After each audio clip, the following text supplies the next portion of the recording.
Hello, everyone, and welcome to your newest episode of I Never Knew But My Dog Did podcast. I am your host, Maureen Scanlon, or Life Coach Maureen. I'm so happy to have all of you here. I'm thrilled with all of the feedback and all of the comments that we've been getting and the 5-star reviews. So keep it coming. Keep sharing away with your friends. Let's keep building this community to help one another. As always, I have fabulous guests and I'll never stop saying it. And as you all know, I'm the dog lady and everything I do is related to the dogs. So this is exciting. When she found me and I saw her email, it was a no-brainer. I looked her up and I thought, oh, she's amazing and she has to be on here. So let me tell you guys all about her. So Genie Joseph, PhD, is an Emmy award-winning screenwriter and filmmaker, and now executive director of the Human Animal Connection, a nonprofit organization dedicated to healing both people and animals through compassionate connections. Oh, my heart. That's all I need. That's all I need right there. So, the Human Animal Connection book is based on 33 principles of respecting animal wisdom. We are all animals, and when we learn to include our animal nature, we become better people. Our philosophy, excuse me, her philosophy is based on thousands of hours of volunteering in shelters and working with shy and traumatized animals with unique methods that help animals heal and become adoptable. Oh, my heart. I have chills. I have full body chills. Welcome, Genie, to the show. Thank you so much. It's so good to be with you and be with a kindred spirit. Oh, and how we're just so aligned because it's everything that I believe in and everything that I've learned to create the books and the coaching and the podcast is it's so simple when we follow these animals. So the podcast is I Never Knew, but my dog did. So tell me what I call your knee story, or sort of the maybe some moments in your life that brought you to your knees that made you discover this human animal connection. Well, I started with a program called Act Resilient, which uses improv comedy and laughter. And I was working with soldiers and people with PTSD, people who are hospitalized with PTSD. And the program I was doing was incredibly effective, like over 80% reduction in symptoms of PTSD. But then when I started bringing in the therapy animals, I was like, oh, wow. What they could do in 10 minutes would like take me weeks, people who wouldn't talk at all, whose hearts were like on another planet, and they just get down on the floor with this dog and it would just open their hearts up. And I just said, oh my God, this is amazing. And so that really shifted the focus of my work. And it began with this rescue dog. I was living in Hawaii. And there was a dog in the shelter who had been there forever and was on the you know what list, right? Because this was a kill shelter. Oh. And he had been forced to be a pig hunter. They do this in Hawaii, the wild pigs. And so they take pit bull types and they starve them to make them more aggressive and they send them out. It's horrible, right? So this dog had scars all over his body, missing teeth, but he was the sweetest dog in the world. I mean, he would sit, like I would be working with a room full of soldiers sitting in a circle. He'd go around, say hello to each one. He knew who was in the most trouble in that moment, and he would just sit with that person. And he, without words, he would just melt them open, instead of like force them open, he would melt them open. And it was like they really saw a kindred spirit in this dog who had all these visible scars, and he had this really sad look, but he was just so sweet. And that Oscar, his name was Oscar, he really changed my life course. He really set me on a path. I was in the movie business. I had no plans to do this. This was not, I was not expecting this. I hear People know you. me. Yeah, people who know me from the movie business and what dogs? What's she doing with dogs? And horses and everything. And it was just so amazing. The way that animals can reach us is beyond words. Yes, I've said that so much. I had a podcast guest who does animal photography, and she works with people healing the loss of pets. And it was the thing that I said to her too was it's amazing how much they communicate to us without having to say a single word. Right. We humans just talk, talk, talk, talk, talk, talk, talk, and they can say so much in a look a lean against you.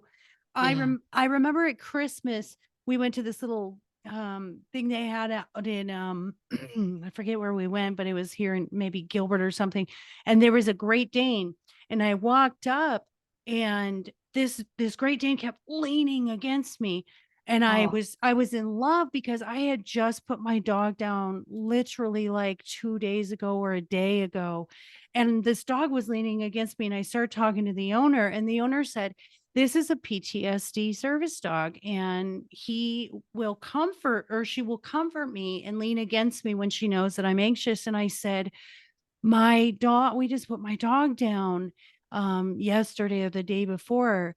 And he said, "Well, she'll lean against you." I go, "No, she's been leaning against me since I walked up." And so is that something common that you see? Like you said, your dog, Oscar, went and found the most broken person, the most pain, ridden person.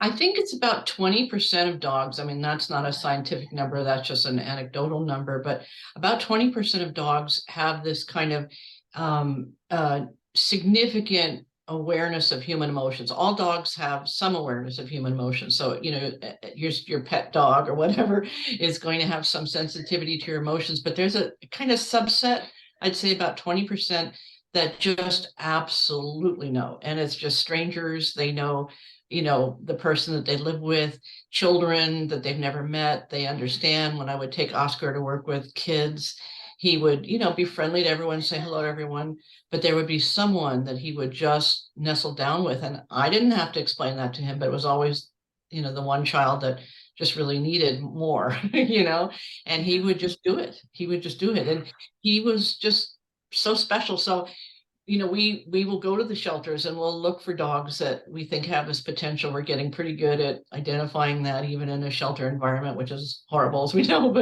Yeah. but we've taken a lot of the dogs in our program came from shelter environments, and in some ways because they've had the trauma, of their life experiences, they have an understanding of it, and also a gratitude and a willingness and a desire to help, humans. And we humans have our troubles. Yes, yes, we do. And I'm going to say that number's higher, but I know that you specifically know the traits to look for. And I think it's kind of like humans, where you have like highly sensitive people, where Yeah. all of us can have compassion and empathy, but I think there's like some highly sensitive, a little bit higher level. So that's what I was thinking when you said that about, 20%. Yeah, What exactly. what breeds do you think, or have you found, seem to have more of those compassionate traits and those understanding therapeutic traits? Yes, well, I have found in my work, my personal opinion is that all breeds have the potential. I have seen teacup chihuahuas that have saved the life of soldiers. I have seen Great Danes, I've seen poodles, I've seen Labradors, I've seen pit bulls. It's very common in the world of therapy to think of Labradors or Golden Retrievers, that group, and they are excellent at it. But I have a Chihuahua Terrier mix who's, wonderful. And she did not start out wonderful. I'll just tell you that. She was a rescue at the shelter. I was volunteering. I had just moved to Tucson. I didn't have an apartment yet. The people I was staying with, they had one rule: no animals. You can stay with us, but no animals. And here I was volunteering at the shelter. And this little dog, her name is, my name for her is Sophia. That wasn't her shelter name. But she saw me, and she was being led by the shelter worker, being dragged with this cone that was bigger than she was. And she just took one look at me and leapt into my arms. Oh, And so I didn't get to choose, she chose me. But she was a feral dog. She scared grown men. I mean, when I got my apartment, and maintenance workers would come over, I had to have her strapped to my waist, sitting down, because she would terrify the maintenance men, and yeah. she went through every class and she failed the test a couple of times. And finally, through the healing work that I do, she became just, I think, an ideal therapy dog. And she's not, the breed that you would expect. Do you know what I mean? A little thing like that. But so I've seen little purse dogs. I've seen Great Danes that were wonderful therapy dog. I've seen Greyhound rescued, so I think it's important not to think about breed, but to think about the individual personality, just like it's with people, like who makes a good doctor? Well, you can't, it's the individual, right? I love that. And I'm trying to see, I don't know if we can see in the background. I've got my little chihuahua. Oh, JD, sit up. Well, we'll yeah, be able to see it on that's all video, right. but chihuahuas are interesting. And I have volunteered here in Phoenix. They have a rescue that's exclusively chihuahuas at the city pound, basically. And it's called the Halo Rescue, and it's all chihuahuas. And the thing that's interesting about that, now I got Jade when she was 5 months old. So she was, someone was giving her up, and I said, oh, I want her. And Jade is, we all say, everybody laughs. Jade is not a normal Chihuahua. And normal Chihuahuas, but huge in personality. And because of their size, they are more defensive. So they tend to be seem more aggressive, but they're just protecting their little selves. Jade loves kids and cats and all other dogs, and I started taking her to the dog park right away. And there's a timid area and there's a regular. I never put her in the timid area. I was like, you got to figure this out, girl. And now she's a 15-pound chunky girl. But with the chihuahuas, the interesting thing, and you'll probably validate this, is if you get them after a year, they've developed these habits already where they tend to be a little more aggressive. Whereas before the 1 year, from what I've learned, they're able to develop the better habits, and then you just work with them after the 1 year. So what do you think, why they get sort of a bad rap? Yeah, I think they do have a bad rap for a lot of different reasons, but I am a big believer just in the work that we do. We have a lot of healing methods. So we work with the dogs that are like, would be called unadoptable, either because we don't necessarily work with aggression, but we work with shy and traumatized animals, or what looks like fear aggression, meaning that kind of behavior that you're describing from a Chihuahua. And it takes a little longer, but in my experience, I've only met one dog that I felt could not be rehabilitated in all the thousands of dogs I've been working with. So it's very rare that you have a situation where a dog can't learn to trust. And a lot of, as you mentioned, that Chihuahua being a small dog, they have that sense of, I have to protect myself. So it takes a while to build what I call their reservoir of safety, where they feel like they can trust, like your dog did. You had your dog early, but even like Sophia was, they said she was 2. I think she was actually a year and a half because she doubled in size. Not to say I don't over-treat her, but if you're not going to spoil a dog, why do you have one, right? That's correct. I was going to show you a picture, but I don't have it right in front of me. Yeah, so I do believe that dogs can relearn at any age, dogs can heal at any age. And that was the thing with Oscar. Oscar had had a terrible past, and he was 7 years old when I got him from the shelter. And he, had some innate temperament of sensitivity and tenderness, but he learned everything that he needed to learn to be just the absolute perfect therapy dog. I could, he was a pit bull boxer, and I could lead him with one finger. I could just go like this, and he would follow.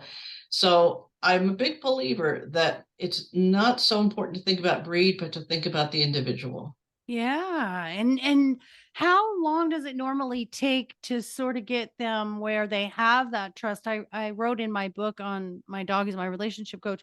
I wrote in my book about that trust where, these dogs, sometimes people will take them in and they've had these trust issues and they have them for, a week or two, and they're like, oh, I can't do anything with this one. I got to give it back. So I've always been amazed at how dogs always give us a clean slate, but we never give them a clean slate. So what do you think? How long does it usually take? And then what are some of the methods that you use to have this patience to get them to where they can be therapy dogs? Yes. Well, dogs and humans, animals and humans share emotions, and they share our emotional state. And so what we need to do is learn how to get peaceful ourselves. Now, that may be easier said than done, but it can be done. And what it means is that if a dog is agitated, what we need to do is show them something else. We need to show them peace. And what it's like, I think of it as like that waiter at a fancy party offering hors d'oeuvres. He's not forcing it down your mouth. He's just saying, well, here's this lovely thing, you can take it or not.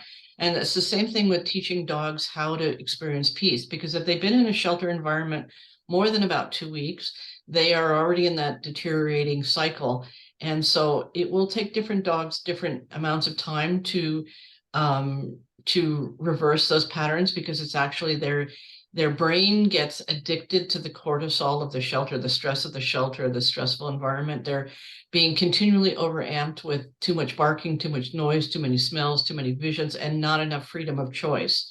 So it's the absolute worst case scenario for a dog is to be confined alone in a kennel, which is of course what we have in shelters. And I am grateful for shelters. They do the best that they can with the resources that they have, but they don't necessarily understand the full range of the emotional needs of the dog. So they take care of the physical, like, the medical and the food and water and the walking. And it's great that they do that, because without that, we'd have a lot of dead dogs on the street, but I think ultimately I'd like to educate shelters that they have emotional needs too. And those emotional needs need to be attended to. And there is a wonderful shelter here, PAC, Pima Animal Care Center. It's right now totally overloaded. They're in dire straits, but they have a wonderful program where they let the dogs play. And when dogs play, they learn from each other. And now these are groups that are supervised. They're not just turning dogs out like in a dog park or something like that. They are evaluating, okay, this is a dog that they call gentle and dainty, meaning that, they like to play nicely, or this is a dog that likes to rough and tumble, or this is a dog that likes to chase. And so they will separate them into their groups. And so they're playing with their play style, which is very important. But if you have a dog that's playing in their appropriate play style, it's one of the best things that can happen in a shelter environment, because dogs are social animals, and even the dogs that don't know how to play well can learn. And this is what I've seen by, being a volunteer there and observing those play groups, is that dogs can learn to trust, and they can learn to pay more attention to each other's cues. Because what happens is, if you have a dog that has not been properly socialized at the ideal age, that they're going to may have a harder time correctly reading another dog's signals that say, no, stay further away. And if they don't read that, then they're going to get into a situation, right? So, but most of the times they will learn from that experience. Sometimes they won't, and the human has to step in. So it's not a situation, oh, just let them work it out. It's not just that. It's not just hands off, but it is, about 85% hands off, in the sense that most of the time they will learn, but 15% the human has to step in and separate a dog that's not learning. So, Oh, I love the play group idea. I love the play yeah. style. I think you're absolutely right. And when they get more comfortable, then we can introduce different styles. But I think that's wonderful. Now, what would you say is the biggest struggle in getting these dogs adopted? Because I hear people complain about rescues and say, "Oh, it's so expensive," and which to me, I don't think dogs. No price is too much, but we all have budgets. But they don't understand how much is involved in the cost of that, and I think that what do you think we could do to get more dogs adopted? Yes.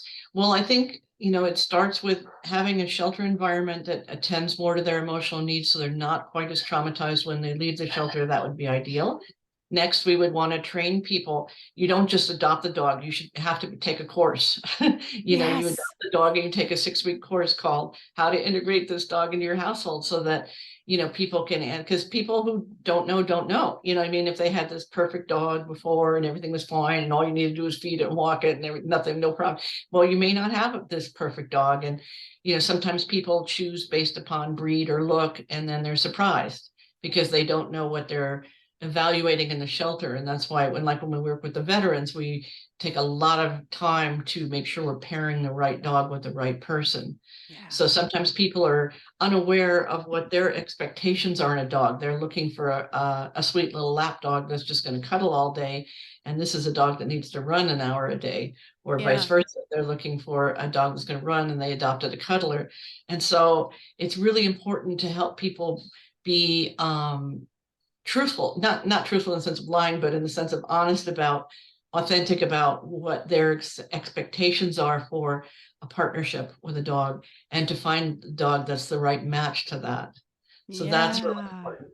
And it is important to recognize that some dogs coming out of the shelter are not in good shape emotionally, physically, or whatever. And not everybody's prepared for that. So it's unfortunate because when dogs get returned to the shelter, it goes back on their record. And that can really hurt.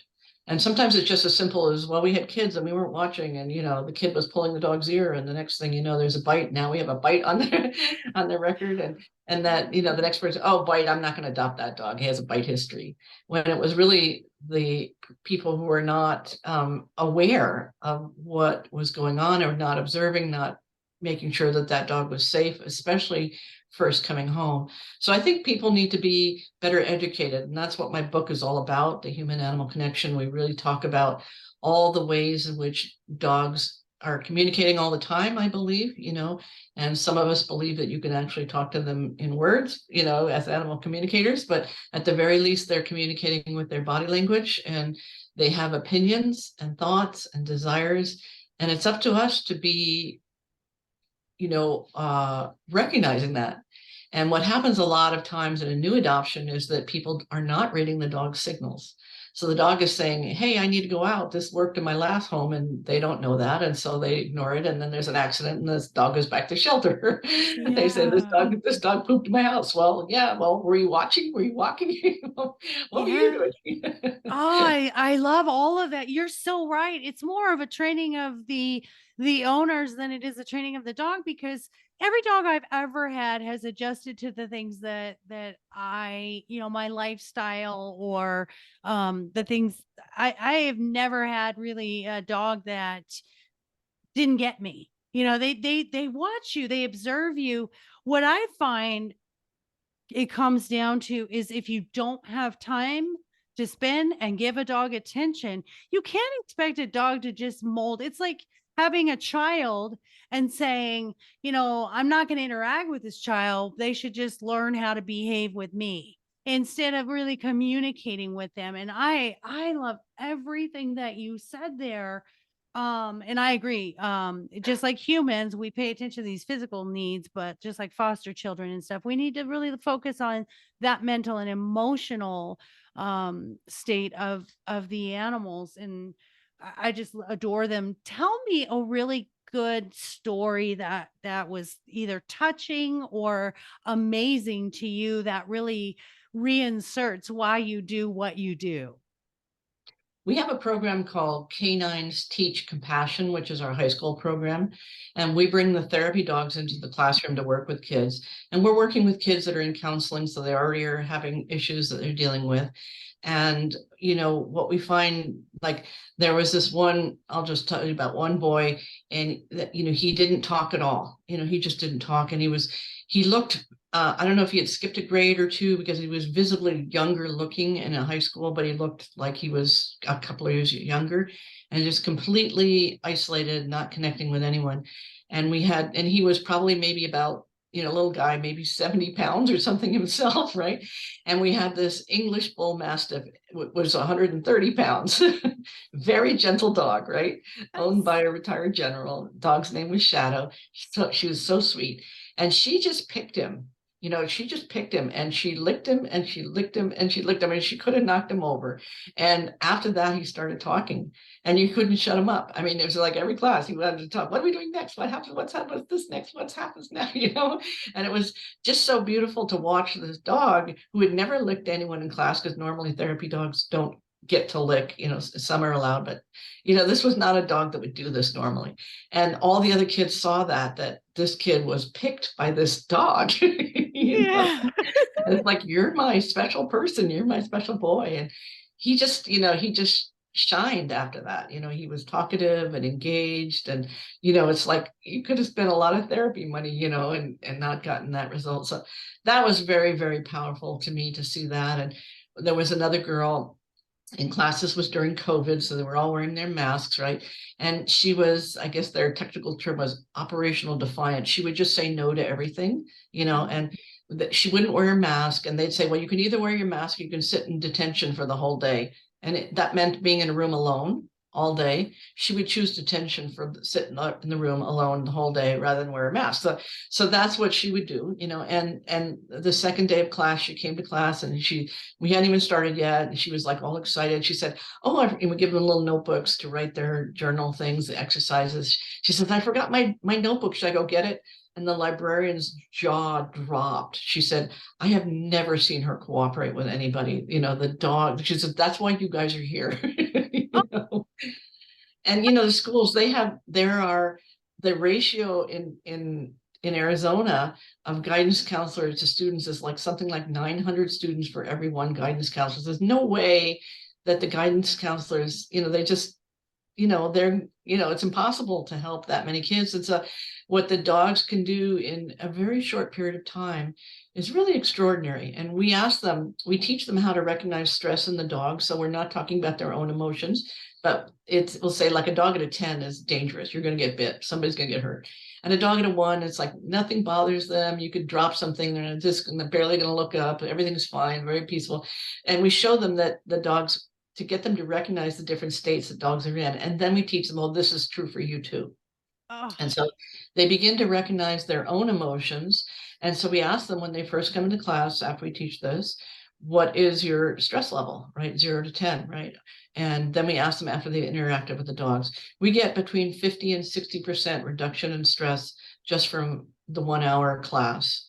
And that is really powerful, I'd like to someday, if we can get some funds to do some more scientific studies, but just sort of proof of concept, that is really compelling to see these results. So it's just every day Oh. is amazing. And we don't just work with dogs, we work with donkeys, we work with horses, we work with cats, we work with, any animal has the potential to be a therapy animal if they again have the right temperament. So we're working with this donkey right now.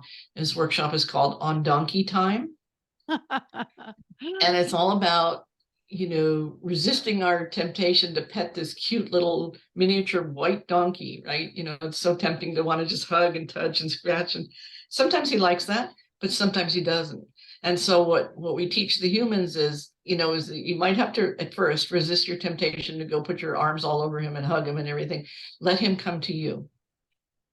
Oh, look And at in the this. letting him come to you, you're dropping into this peaceful state. We're teaching them how to do the meditation, how to drop into peaceful state. And the donkey chooses to come to you. And it's beautiful because donkeys are really, really great therapy animals when they're the right one, because they are totally motivated by sense of self-preservation and safety. They will not do something that doesn't feel safe. And so if you're not in a safe place, if you're not in a peaceful place, they're not that interested in coming over. The minute you drop in, and I'm talking about the minute, because it's instant, they feel it. They'll walk all the way across the corral and come to you because you've just dropped into a peaceful place. And so that is it's like biofeedback, it's instant. It's so accurate. You can't lie to a donkey. You can't pretend you're calm if you're not. Yes, it's that energetic vibration. I think, it's kind of the same with us as humans. You can sense when someone is just not that person that you're gonna, want to be around because they're very high strung or they're very agitated or, they're very short and reactive. And I love all of that. Now, I'm gonna go back to the young lady. It's called oppositional defiant disorder. My son was diagnosed with it. Okay, that's what it And was. yeah, it's ODD. So we have ADD, ADHD, and that's ODD. And so my son was diagnosed with ADHD and ODD. And it's a stance that they take that they have no control, and that's how they take control. So there's something going on there. And I just, all of this is just, it makes me so Oh, it makes me so happy. This is what I live for. And that's the thing is recognizing that, they're going to help you, but we also learn then also that interaction, which is the life is not always just about you, but it's being able to say you have to be aware of somebody else's feelings, and an animal's not going to call you names or yell at you or be angry at you, but they're gonna let you know. And the donkey is my favorite. Like, yes. And the mastiff, because my parents have had mastiffs. Right now they have a mastiff boxer, and they are just the biggest lovers, and just they're just the do do do, they just Yeah, want to love, be love, love. happy. Yeah. Yeah, Drool, yeah, all and the for drool. the girls to like get this dog to roll over and give the belly and just like love me, love me, love me and cuddle. And it's so good for them to see that. And one of the principles in this class is you can't have compassion for anyone else until you have it for yourself. Oh, yes. Yes. Oh, I need to collaborate with you. I need to collaborate, because everything you're saying and everything I write in the book, that's what I always say is, when I finally learned how to be my own best friend and love myself unconditionally, it's because I had that epiphany moment when I was at my darkest moment of like terrible domestic violence relationships, narcissistic relationships over and over for all these years, my entire adult years. And one day I was just like, man, this sucks. What am I doing wrong? What is it about me? And I look over at my little Jade, and she's looking at me with this unconditional love. And it was Jeannie, it was a moment. It was this profound moment. Like, you don't love yourself unconditionally the way that they love you. Why not, Maureen? And then when I did, everything changed. And this is your book, Human Animal Connection, is all of that. They come here to teach us in just their short little time that they're allowed to be here on the planet, because they are so pure. And it just teaches us all the things that are priority in life. And there's no misconception or misunderstanding the things that they do, right? Because we overthink. Well, maybe I should do, maybe I shouldn't do this. I always say dogs don't question what they do, and they live life as feelers. We live life as thinkers, right? Right. Right. That's our downfall. That's our grace and our downfall both. It is. It is. So, okay, I'm interested in the 33 principles, and I know you don't have to go through all of them, but just I'm so interested in your book, and I'm grabbing your book as soon as we get off, because this is my Thank life, all of it. And I've thought of going to the schools and bringing Jade, and I you. had I had Brody, who passed, and he was like this old calm grandpa sort of peace. He was the peaceful presence in the house, and he was a big fluffy Australian, and I miss him terribly. But I was going to bring them to the schools and do the same thing, teaching these kids at a young age, which is why I love that you're doing the CTC and you're doing these. You think about the veterans who've seen so much violence. Now you're teaching peace. And if we teach these kids, I'm all about mindfulness in the schools. Like, there should be a yoga class in PE. There should be animal therapy in schools. Right? We if we start children off at this younger age, this appreciation for gentleness, kindness, Yes. compassion, they're going to be better humans later on. And I know as a life Right. coach, I'm undoing so much that has happened to a lot of us. I'm helping people unlearn. Nobody's broken. I'm teaching Right. them to unlearn, just like you do with the shelter dogs, right? That's exactly it, is that we've got to give them another choice. And they're going to choose to experience the safety that we're offering. Yeah. And all we have a saying in the human animal connection that there's no such thing as a bad dog, but there is bad behavior. There's behavior maybe you don't like, but all of that behavior is an attempt to feel safe or connected. It's just not always the right strategy. As you mentioned, on the human side, sometimes we connect with people who hurt us, right? And the habit of connection is so strong that we'll take the hurt because we need the connection. And so we have to show people and animals that there's another way. that we can be connected through safety, through peace, through respect, through kindness, through love, through gentleness. That's a whole new world for just about everybody. Yeah. Most other people have learned, that connection is fraught with a lot of judgment and lack of compassion, all kinds of things. And one of the things we do in class is we'll line up, well, all these like 5 different dogs are completely different. The bull mastiff, Sophia, at 20 pounds, these different dogs, black, white, all different colors, all different temperaments, and say, what's different about these dogs? And they can see all the differences. Some are tall, some are small, some are, very high energy, some are low energy. They see all the difference. And then, well, what's the same? The same is that they're all dogs. And it's the same thing with the kids. They're all different, and that's good. But there's also a sameness that we're all human. And when we can get people looking at life through the lens of sameness, it's just going to be a more peaceful world, Ah, and less judgmental. And so we use the dogs. We're not even lecturing them about, oh, be nice to your neighbor or whatever. The lectures don't work, right? We know that, right? deeper thought process of acceptance. It's like we accept every dog the way they are. We need to accept everybody that we come in contact with for their differences. And what a beautiful vision for me to think, wow, that's really a great way to get things through to these kids. And that's why they love this therapy. I can only imagine, because they get lectured all day long, and told what not to do, and to be able to just sit there. And like I said, dogs don't have to say a word, and yet they make us feel so loved. I think even the lesson going further is, parents, when you're raising your children, I know I failed in a lot of times with my kids, was the louder I was, the more they'd listen. And actually, the dogs are the opposite. They don't say a dang word, and they teach so much more and so much quicker. So if we just learn as parents and grandparents to just sit back and let them be, just let them figure things out, and you can be calm and let them sort of just feel, I think is the big thing, and stop trying to correct everything that they Right. do. I'm sure with Right. the dogs, you don't correct every single, You you're know, not I on mean, top of them.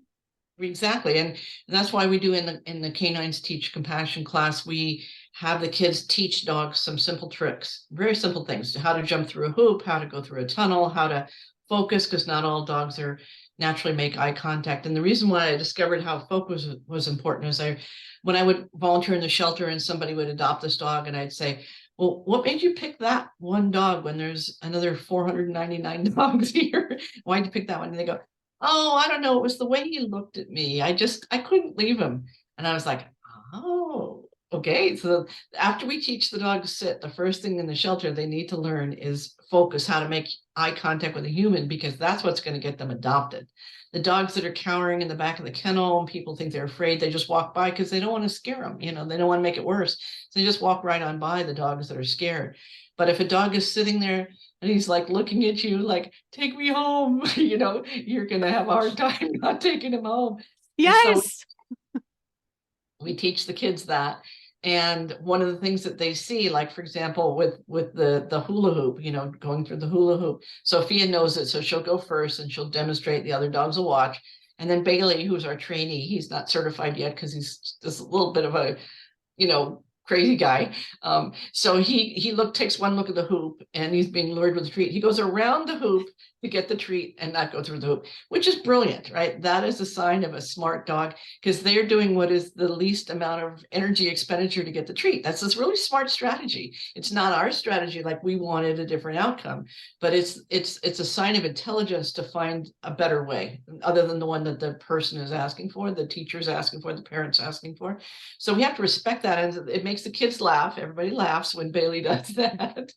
But I also get to point out that every dog and every human learns differently, and they begin to understand that their learning style might be different from their neighbor.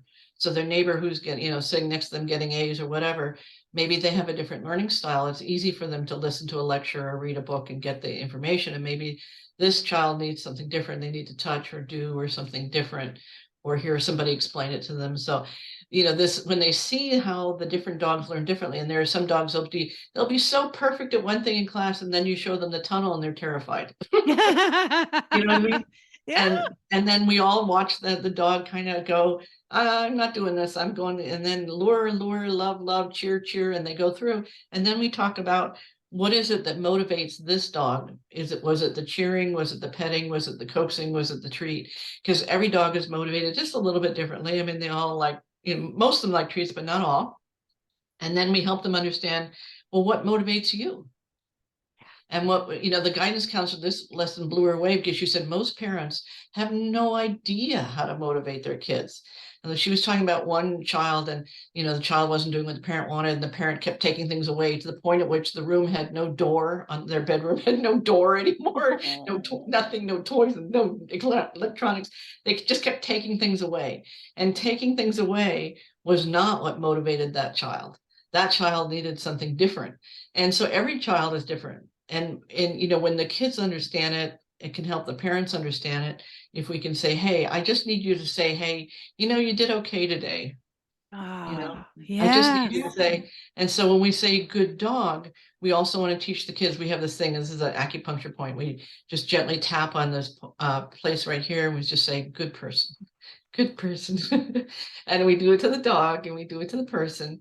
And then once you've done it a few times, you don't have to do it physically, because you can just say it silently. You can be in class and you can say good person, good Oh, person. yes. Yes. And I talk about obviously I'm a relationship coach. And it doesn't have to be just romantic, but all relationships in our lives. And I talk about, the love languages. And that doesn't just apply, to couples. It applies to how do the people you love receive love. And Right. that's the same exact thing that you're saying is, this dog likes to just sit on your lap and be pet. I have a border Aussie who wants to throw the ball 100 million times a day, and I'm going to sit and throw that ball 100 million times a day while Jade the Chihuahua wants to curl up like a cinnamon roll and be warm and cozy in a little sweater. But that's exactly what you taught them was we all receive things differently. We receive love differently and we show love differently. And I think that's a key point is honing in the way that you have to hone in on these dogs. And then we have to hone in on each other and say, oh, I always tell everyone one of the methods I use in my coaching is listen to what people say and you'll know how they like to be loved. And one of those things is the seeing, hearing, tasting, sound, all that. So for example, listeners, if Genie says to me, oh, you know what that looks like to me, Maureen? Um, I saw this thing. Well, then I know that Jeannie is a visual person. And so I would go further and listen to what she says. If she says, oh, someone gave me a hug today and it just was so nice, or I love it when someone just holds my hand, then I know she likes affection. That's how she receives it. But if she says, someone gave me the best compliment today and they told me I was doing a good job, well, she's a words of affirmation. And the problem with us is you have a different one than I do. So if for me, like acts of service, I'm ADHD and I get overwhelmed. So acts of service to me is like you're helping me out. So if I like acts of service, I'm not going to go, hey, Jeannie, I'm going to do all these things for you today. I'm going to help you out. That's usually what we do is I love it. So you must love it too. But Jeannie likes words. And so I think that applies with both the animals and the Absolutely. kids, Yeah. right? Well, when the kids can see three dogs learn a new task and they all learn differently, it really drives it home, because you can, when you observe it in the dogs, how they're approaching things. Some are like, oh, that's scary. They need to know it's safe before they're going to try something new. Another dog, if you just lure that treat, that's all it takes and they're done. Or your tone of voice, your cheering, your enthusiasm, that high, you can do it. And that's, she's going to do it. Yes, yes. So And I it think helps. with the special needs kids too, I feel like everyone's trying to get them to do something all of the time. And I feel as if the dogs never ask you to do anything. They Right. like just want you to be like, I'll Yeah. be here with you. And you don't, I'm not asking you to do anything because we're always challenging, especially our special needs, our spectrum children, our neurodivergent, which all of those are special to my heart. And I'm actually going to start coaching that um demographic because I think it's amazing. And Yeah. I think that's why, if you think about, I always say there's no such thing as a service dog because every single dog services love in some way, shape, or form. Yeah. It's just like you've got the dogs in the hospital that make the sick, that are not feeling well. It brings a smile to their face. The PTSD for the soldiers, the special needs kids. There is a dog for everyone. And my favorite thing you said in this podcast was make sure we have compatibility. I mean, Yeah. we pick partners, friends that way. We don't pick our family Yeah. that way, but we can choose to, kind of have our family or not have our family. But I think you're right. It's partnering up with the compatibility, and 90% of the time, the dogs are going to decide that over you deciding Oh it. yeah. Yeah, I mean, like, volunteering in the shelters, I've seen some adoptions was like, oh no, like this person is not a right, and you can't say that, you're not allowed, right? They want to get the dogs out of the shelter, so they'll take you, but sometimes I just see it's just all not going to go right, and sometimes those dogs are back the next week, and it's really sad because it really is like a marriage, you really want to find the right match of energy, expectation, and understanding. And the dogs know instantly. So the dogs will choose. You watch them, they'll pick their person. So we were just recently, it was Christmas actually. We were at the shelter and all of us volunteers made Christmas dinner for 500 dogs. It was really Oh, doggy dinners, doggy Christmas, right? So and then we got a chance after we finished doing that, we got to spend this one with this little pitty, and she was so sweet. I mean, she just like, there were four of us in the yard with her, and she would just go up to each one and just love on them and pick them. And she just, the way she would just like instant bonding. It was like instant, and then she'd go the next one. And it was just really, really fun. And she knew who wanted to throw the ball and who wanted to sit and cuddle. And she just adapted to each one. And it's like, my God, if we humans could do that. So one of the principles in our book is called Towards and Away. I just want to mention this one. I'll leave you with one of the principles. Principle number 27, I think, of 33. nice. It is this idea, and this is so important because a lot of these kids are not good at reading social skills. They're on social media, so they've lost a lot of their acuity in person, and so they're missing positive signals. Somebody says, "Hey, come connect," let's talk. They miss it, or someone says, "No, I don't want to talk." They miss that. So there's a lot of missed cross signals going on, especially with the teenagers. It's all ages, but just because we're working with teens. And so in Towards and Away, and this is what we do with the donkey, is that we have our students sit in the chair, and I say, okay, here's the teacher, and I point to the donkey. I said, he's going to teach you. And what he's going to teach you is how to do nothing, or meaning no thing. You're not going to do anything. Like you said earlier, we're just going to be. And when you get to be in your beingness, you're just your presence, your simple goodness, which we work on helping people get connected to, let the donkey come to you, toward you. And we're not going to reach out toward the donkey. We're going to let the donkey come towards us. Now, if the donkey positions himself in a way that he wants to be touched, we'll go ahead and touch him. But if he doesn't like it, he'll move away instantly. If it's not what he wants, or it's not the right touch, or not the right place, or sometimes he'll move so he likes his butt scratched. So he'll put his butt in your face, not your face, but position himself. So, and it's because he wants his butt scratched. And so he wants you to understand. He figures you should know that. That's why he's doing it, right? So what's Right. wrong with you? You're human. So we want people to recognize the animals have an absolutely intact Towards and Away. They know what they want to move towards. They move towards what's pleasurable and safe. They move away from what's not good, what doesn't feel safe, what isn't good.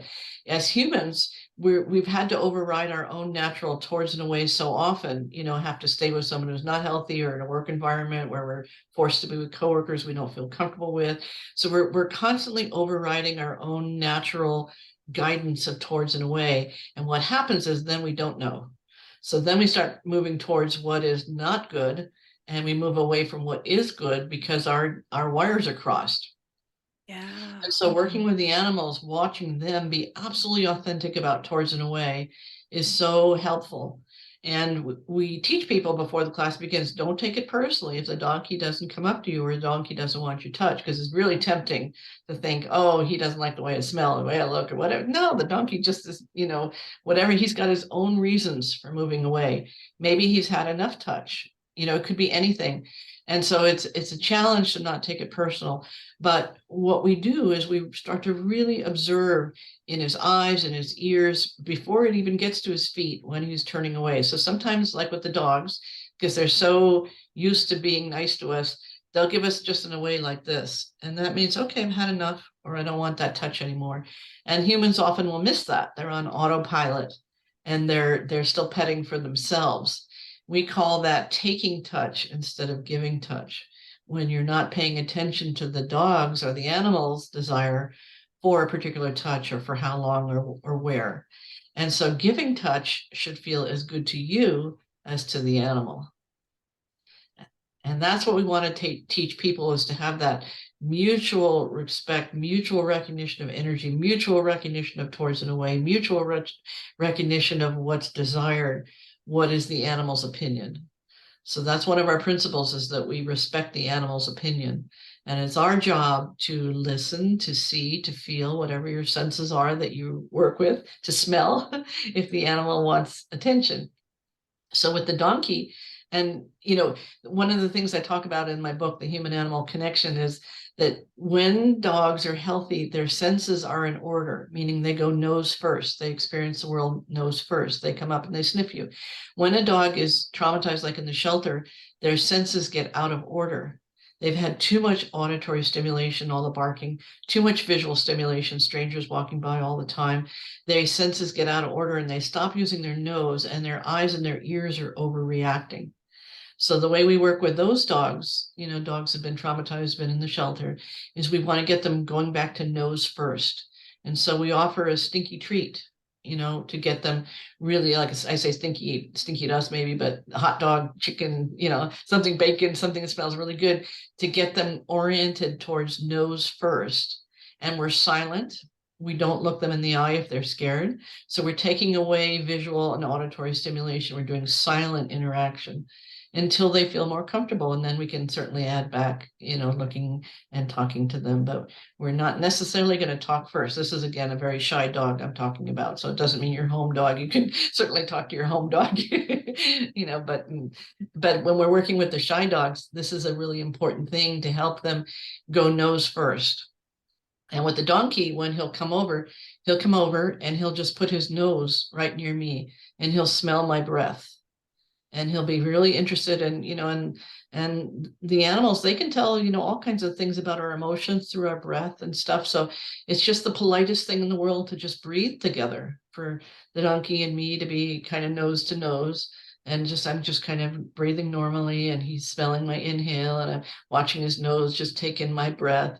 And it's kind of like the Hawaiians, the native Hawaiians. This is what they would do, is that, aloha means I recognize the spirit of life, or the breath of life in you. Yeah. And what they're doing is they come close, head to, touching foreheads, and what they're doing is they're inhaling each other's scent.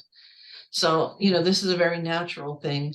And so we humans can learn from the animals how to connect with our animal senses, and that will help us be more in balance.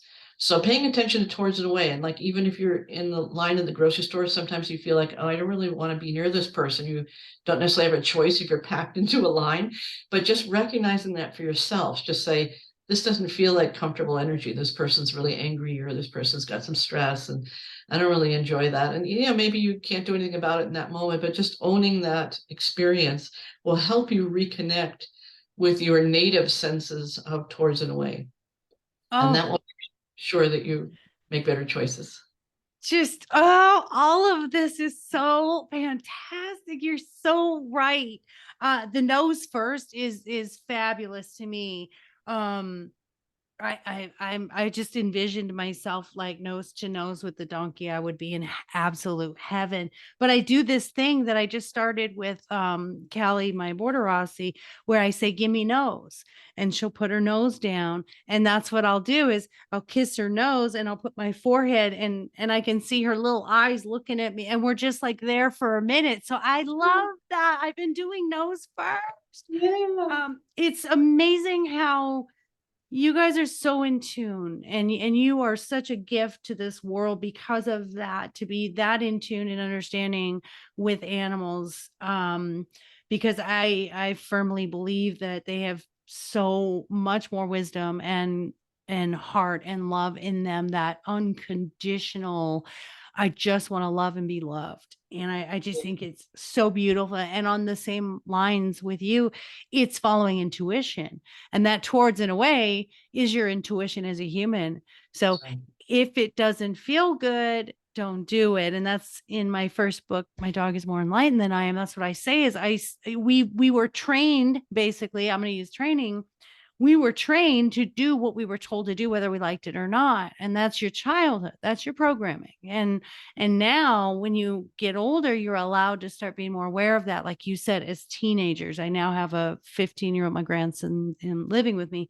And it really is, it's tune into, if it doesn't feel good, I have a choice to move away. And I love that, because I think a lot of us that have had codependent thinking and abusive backgrounds, or people pleasing, or even perfectionism mentalities, we think we have to do everything that's forced upon us. And that's why I like the oppositional defiant disorder, because in a way they're stronger and more in alignment with who they are than we, who are like, I'm just going to please this person. I'm not going to speak my truth. I'm going to let them treat me this way because that's just how they are. So that tie-in is the toward in a way. And I really, really, really love that. So Well, one of the reasons why, like when people are walking their dogs on a leash and they're come up to another dog on a leash, and at first it looks like it's going to be okay, and then it's not. A lot of that is because the dogs don't have the choice, the freedom to do their natural movement, what they would do, which they would circle each other and sniff front and back. And, they would do this little dance that if they were off leash, they would do just fine, and they would decide to be friends or not in a second, and it would be over. But because they're on a leash, and perhaps the person is, oh God, oh no, my dog's going to go crazy with this other dog, whatever. There's a lot of tension going down the leash, the person's emotions traveling down that tension. They're tense, the dog gets tense, and the next thing you know, there's yes, because yes. the dogs didn't get to do choose their natural motions, and they, were restrained by leash. And leashes are a reality in our society. Understand it. We can't not have leashes, but the dogs need to have at least some portion of their day, and it varies by dog, of individual choice where they get to choose in or out, sleep or move, play or not, basic choices that they need to make. And that's not so easy in our human-centered world. So as humans, we need to make sure that they get some time. Like if you have a yard, that's ideal. The dogs can just play and choose what they want to do. That brings what I call their chooser brain back online, which, like you said, when people have been deprived of their choices, then they don't make good choices because their chooser muscle is weak. Or in the case of like the soldiers, they've had to choose life and death too many times, too often, and their chooser gets burnt out. So either one, either weakness or burnout of the chooser. And I'm not saying that that's a literal part of the brain, but metaphorically or psychologically speaking, the ability to make choices is essential for well-being. And, some people need to make lots and lots of choices. Some people just need some. It's not like a set amount for everyone. Same for dogs. Some dogs need to make a lot of choices, and some dogs just need to make some choices each day. And so that's how humans can be better partners for their dogs, is by understanding their dog's need for, we have a whole chapter on balance, how the human can understand, every dog is different in terms of their need for newness or sameness, routine versus newness. They all need some routine around their physical needs, potty, food, sleep, and so on, comfort. But within that, they'll have desires for new experiences, new smells, new sights, new people, new experiences. Some dogs don't need too much of that. They just need very little, like maybe you come with a new treat or a new toy once in a while is enough. Other dogs really need a lot of stimulation. Like one of the things we look for in therapy dogs is that they adapt well to new stimulation, meeting new people. Yeah. And I mean, we don't want to be stagnant. You don't want to be in your house and never leaving your house or eating the same exact meal every single day. So yeah, we have to always put ourselves, in their position. And I am a huge advocate for a dog park. I have learned so much about just the social interactions, and they get to choose who they want to be around, who they don't. There's also an element with sibling dogs that there's a protection there, and there's just so much fun. And I think the earlier you get them to a dog park, the better, because then it just carries on through their life with that socializing when they do run into another dog on a leash or they do end up in a new place. So I love it. As we wrap it up, tell us where to find your book, where we can find dogs that you use for therapy or that are for adoption, that we can get out of the shelters and give them forever homes. Yes. Well, the first question is my book. It's called The Human Animal Connection. And I think, yeah, Yay, there we go. Oh, look at that. What a great cover. a big book. Yeah.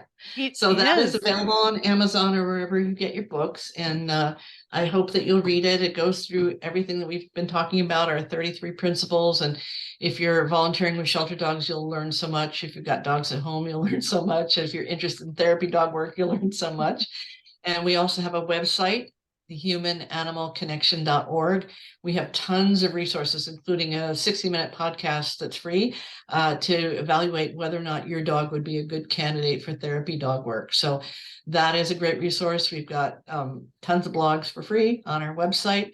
And if you're in Tucson, we'd love to work with you. And if you ever want to come down to Tucson, bring Jade to class, because we do like to work with trainee dogs that are not certified as therapy dogs, because the kids get to we ask them to evaluate. It's kind of fun, but they're very generous. They, do you think this would make a good therapy dog? Why? Why not? Whatever. They're nice, but that's fun for them.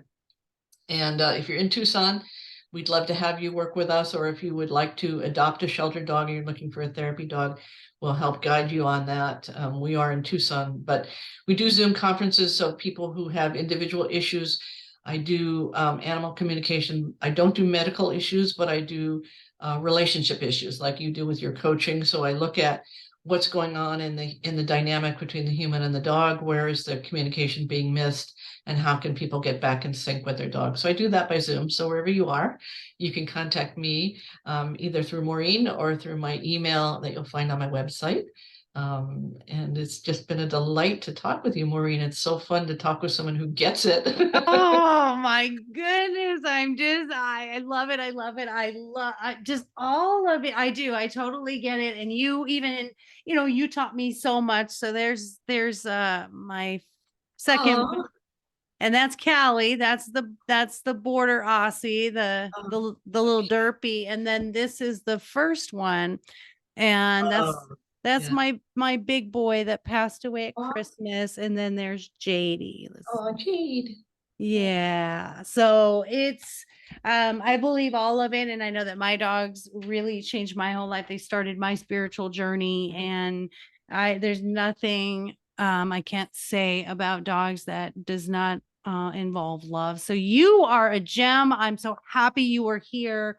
Guys, make sure you please go to Amazon. Don't forget to leave your reviews when you read her book as well, and share it. Humananimalconnection.org is where you'll find that podcast video. You'll find all of Genie's information, and please be sure to give her some kudos, share her information too. Anyone who's looking to get a dog, and whether it's the Tucson or the Tucson Phoenix area as well, or I don't care if you want to fly in from Florida to get a dog, we will allow. You come and you get these animals out or go to your local shelters as well. But I definitely think getting one from Genie and her organization, you're going to get a really well understood dog who's been trained to train you, is what how I'm going to say it. So We need a lot of training. we do every day. So, Jeannie, thank you so much. What an honor to have you. And I'm going to stay connected with you for sure Yes, because absolutely. we are like-minded and we are definitely kindred spirits in believing about these animals. And it's my whole life, my whole world. So, guys, that'll wrap it up for us today. In addition to my books, you do know that I have healthy and holistic products on my boutique online, and that is mydogiseverything.net. And Jeannie couldn't appreciate this. The treats that we have are all homemade. There are no dyes, no preservatives, 3 ingredients only. And I even have one of the flavors, I have 1 milligram of CBD in each treat. So those are good for calming and joint issues and that kind of stuff. Plus, Maybe you can come to Tucson for our book launch and bring your treats. yes. We're going to have some shelter puppies that are ready for adoption. And we're going to have our miniature horse, a therapy horse named Stetson. So we'll have some fun animals. That'll be February 12th. If you can come to Tucson, bring your treats. Oh, Have treats will travel. so we have paw balm. So if your puppy's little paws, they get dry and it's completely safe and lickable and it's got all organic ingredients. So, I'm all about the safety of the babies, not to mention the fashion. So I'll bring some bandanas that we can, fancy up our puppies with too and get them adopted. So, good stuff. I am so honored and blessed that you came into my existence. I know there's never coincidences or accidents. I know that it's aligned. So, all right, listeners, that'll do it for today. Thank you again for being here and leave us any comments, any questions, anything. If you want to get a hold of Jeannie, don't hesitate to reach out to me and I will put you guys in contact via email. And everyone, be well, be happy, and most of all, be kind to those puppies. Love you all. Until next episode, take care.